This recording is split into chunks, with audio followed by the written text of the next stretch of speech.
皆さんこんにちは、えみです。暑いですよね。日本ではもう暦の上では秋になりました。でもまだ暑さが残っています。この時期に挨拶する時の言葉に残暑見舞い申し上げますという文があります。残暑というのは残る暑さと書きます。詳しい説明は前回のポッドキャストでしていますので、もしまだ聞いていない人がいたらぜひ聞いてください。今日は死後についてお話しします。死後というのは死ぬの死、そして言語の語、それを2つ合わせて死後という言葉になります。死ぬという字が入った言葉ってちょっと嫌ですよね。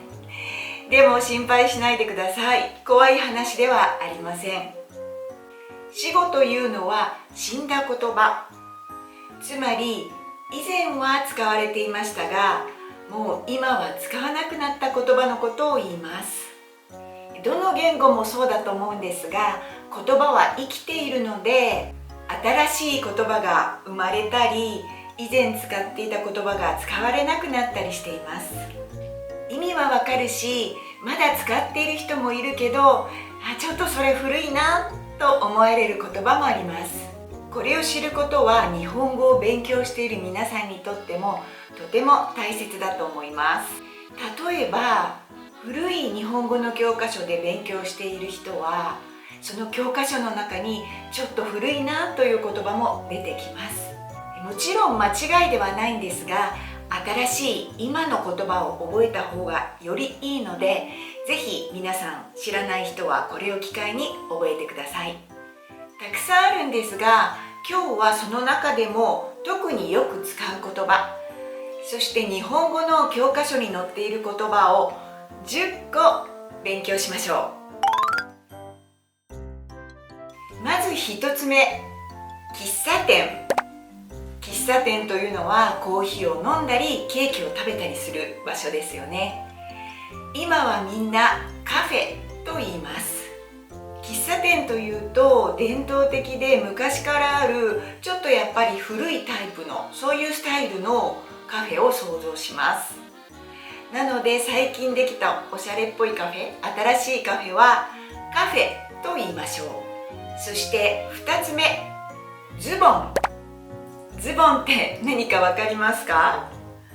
今はパンツと言います。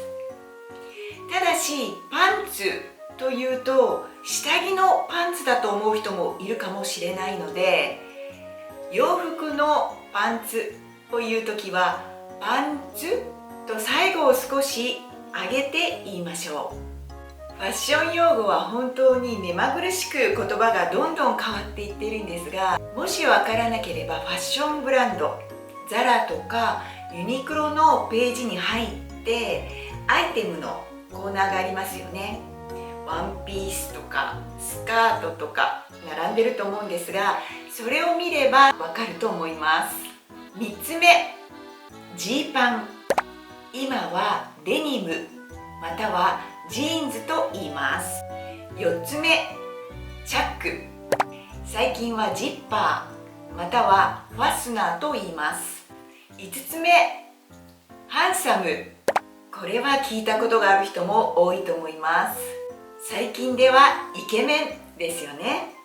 6つ目、台所。これはキッチンです。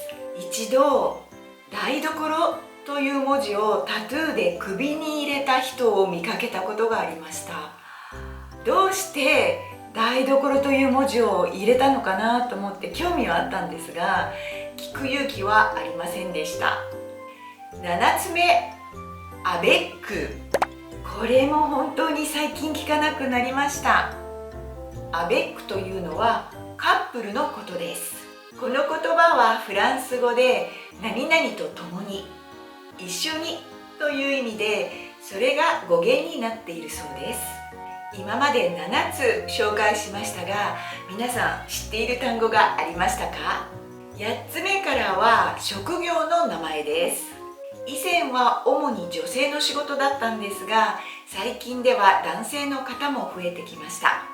それとともに名前も変わった3つの職業を紹介します。8つ目は看護婦。看護婦の婦という字は女性という意味の漢字です。なので看護婦さんというと女性の方を指すことになるので、名前が変わって看護師、看護師さんというようになりました。9つ目、ほぼ、ほぼさん。このほぼのぼという字は母という字を書きます。なので男性には当てはまりませんよね。そこで新しく保育士、保育士さんと呼ぶことになりました。そして最後、10番目です。スチュワーデス。これは以前の日本の女性の憧れの職業でした。みんなスチュワーデスさんになりたいなと言っていたんですが、最近は男性の方も増えてきました。今は本当にたくさんの呼び方があって、例えば客室乗務員、キャビンアテンダント、フライトアテンダント、キャビンクルーなどなどいろいろあります。ということで10個紹介しました。日本人の間でもある言葉を使ってもうそれ最近使わなくなったんじゃないとか、ちょっと古いんじゃないのなんていうこともよくあります。だから心配しないでください。今日も最後まで見てくれてどうもありがとうございました。ではまた次回の動画でお会いしましょう。さよなら、バイバイ。